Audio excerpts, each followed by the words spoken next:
Hey, and welcome to another video. In this video, I'm going to show you how to set up a car so that it can drift. This is going to be more so a explanation and demonstration video as opposed to a tutorial. With that, let's get started. So first, I want to go over some of the parameters that you're going to need to change in order to get your car to drift. But before that, there is another method by a different YouTuber, goes by the name 5 Drifts. I will leave a link to his YouTube channel down in the description, as well as to a function that he created called the torque cutting fix. So do go and check that out if it's something that you would prefer over the method that I'm going to show. So for the method I'm going to show, you are going to have to make a couple of changes to the car's parameters, and the ones you want to pay attention to is the car's cornering stiffness. This is the cornering ability of the wheels, meaning how well they hold on when you're taking corners, preventing the car from going sideways. So normally by default, the value for here is about 1,000, and that kind of gives the car like a neutral feel. It's not too grippy, but it's also not too loose. But if you want your car to drift, you are going to want to go for a lower value just to lower that ability for the car to hold on when it's turning. And then the next one is the friction force multiplier. Also, yet again, the default here is, I think it's about 2. So you're gonna wanna go, and it also gives the car a very neutral feel. So you're gonna wanna go for a lower value, but not so low that you lose the ability to accelerate, which is the forward momentum. So I think something about a 2 is fine. Mine is set at 2.2. Also, one thing you do want to keep in mind is that the parameters between the front and rear wheel should be in favor of the front for most of them, just because the front is going to be the part that needs to have the most traction so that it can steer the car during transitions. If you don't have enough grip, then the transitioning is going to be hard to do. And then the next one is the side slip modifier. This is a modifier that I think it reduces, I'm not entirely sure, but the definition is the wheel lateral slip grip loss, lower number, less grip on skid. So the lower this number, the less traction the car is going to have when going sideways. This is a value you do want to kind of play with depending on how much you want the car to go sideways. Not too low, but also not completely at 1.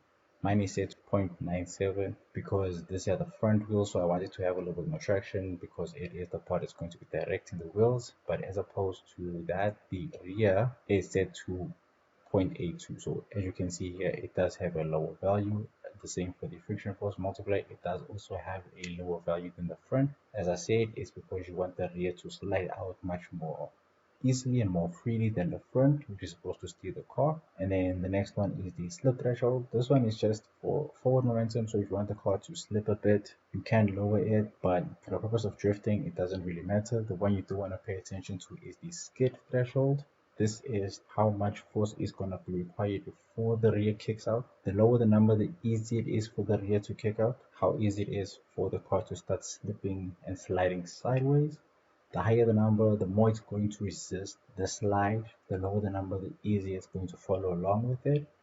And then the next one is the max wheel spin rotation. This is how much rotation will be allowed to the wheel before it decides to hook up. For the non-driven wheels, in this case is the front wheels, you don't really need to have as high of a value that I have. The one that you are going to have a high tolerance for is the rear wheels. You do want them to rotate quite a lot, and it's in radians per second.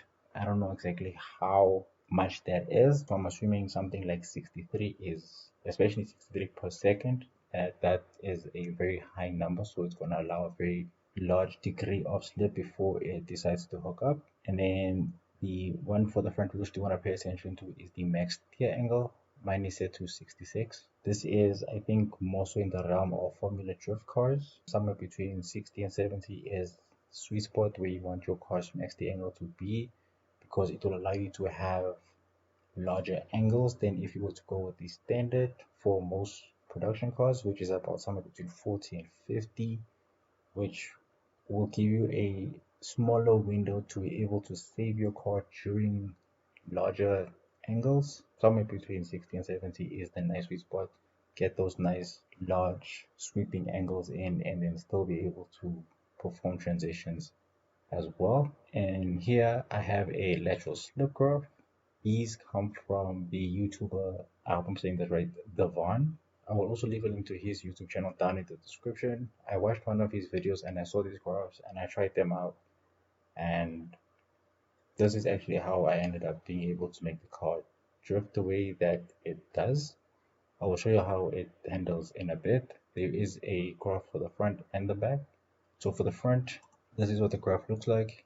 We start off at 0, 0, and then 30, 100. This is all, there's only 2 points to this graph. And then you put it on the front wheels. And then in order to create a curve, you go into a folder, right click, and then you search for curve, and then you select the curve, and then you select the curve float, and then you select and it will create it and then you name it and then that will be how you make it. The other way would be to come in here if I just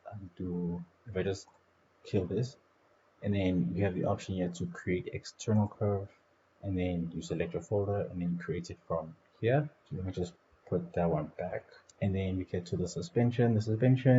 The max raise and drop, you don't really need to pay attention. This is just going to determine the height of your car and then also how deep the wheels can go up from the rest position when the car lands. So that's not too much you need to pay attention to. The one you do want to pay attention to is the suspension damping. This will determine how fast the suspension comes to rest. For drifting, you do want to kind of lax this up a bit so that you can have that nice weight transfer between transitions, which will allow your car to drift a bit more. And then the load wheel ratio as well. This one will determine how the traction is calculated. At 0, the traction and the weight being placed on it are calculated separately. It's independent of each other. And then the higher the number, and then the more the weight of the chassis being placed on the wheels will be taken into account. So for a quick example, I will show you all the differences in a little bit.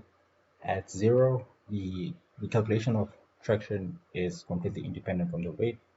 So say for example, to keep the math simple, if your car has a friction force of 2, then it will remain 2 regardless of how much the weight shifts between wheels.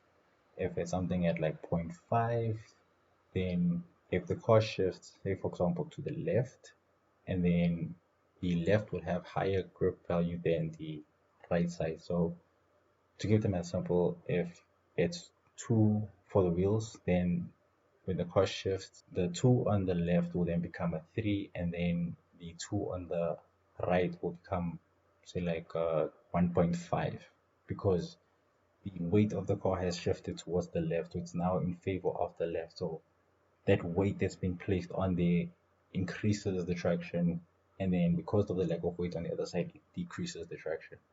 And then if you set it completely to 1, then yet again, to keep the math simple, the 2 on the left where the weight is now will become a 4, and then the 2 on the right hand side where there isn't the weight will then become a 1. So just to kind of keep the math simple, the grip of the car will be proportional to where the weight is, and it will either increase or decrease depending on the ratio of the wheel load. I will show you how it works in a little bit. And then the spring rate is also something you want to take into account. A stiffer spring rate will resist body roll, so it will resist the weight transfer. So a softer spring rate or a lower one, something like 250 going more towards 100, will give you that nice sweet spot for weight transfer as well as the visual aspect of it.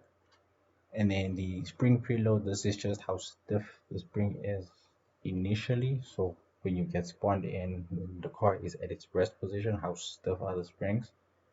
And then the anti-roll as well will behave the same as the spring rate. It will either assist or resist the weight transfer when doing transitions. So I'm going to start off with the wheel load ratio at 0 for both the front and the rear, so that we can see how that looks like. And then also the graph at the rear is as follows for the drift.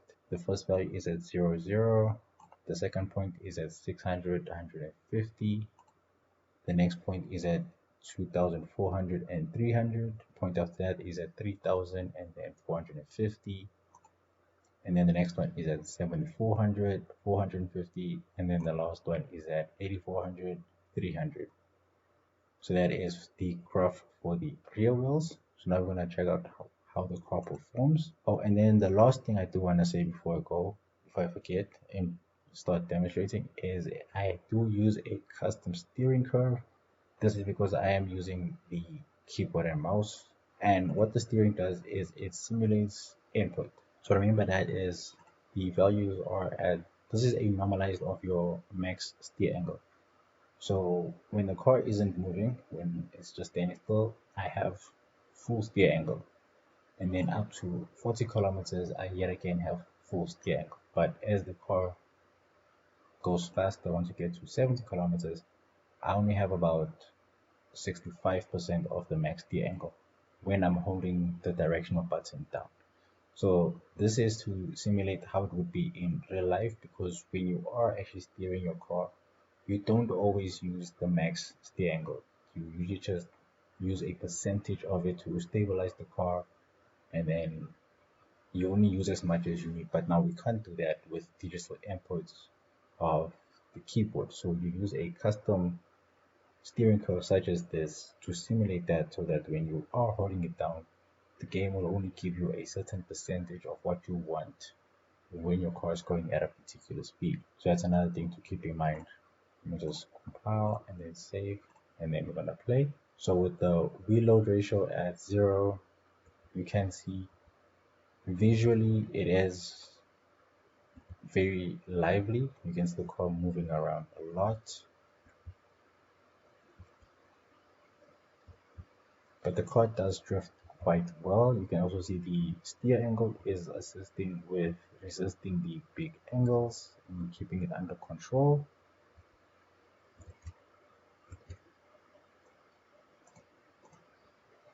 So now I'm gonna put the wheel load ratio at 0.5.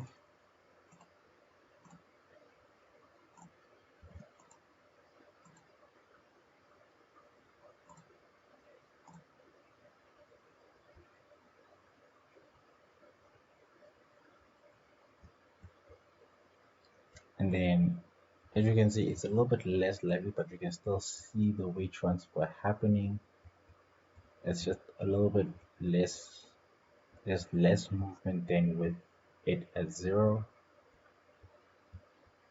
because now the weight of the car is actually being taken into account when calculating the friction.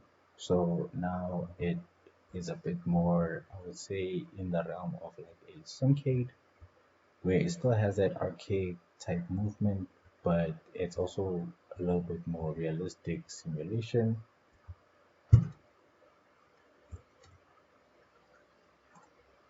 And then finally, we are gonna put it at 1.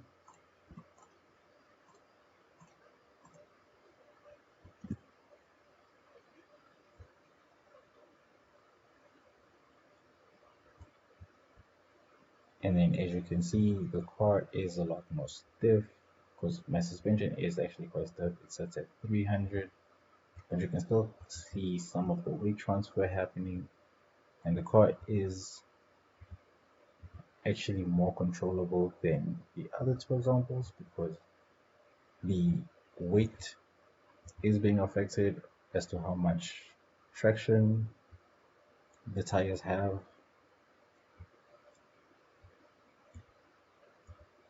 So the weight is being placed on either side. That side will have more traction, which makes the car a little bit more controllable.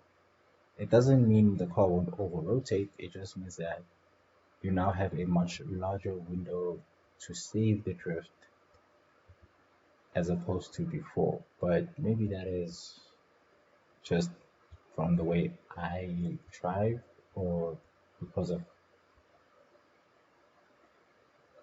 the way I feel about it, because I do actually prefer the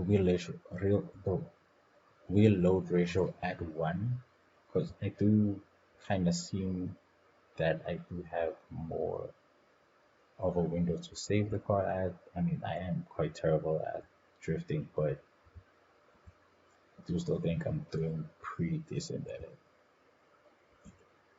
But yeah, that's pretty much all I wanted to show. I was playing around with this, so I made this video before I end up forgetting and moving on with it.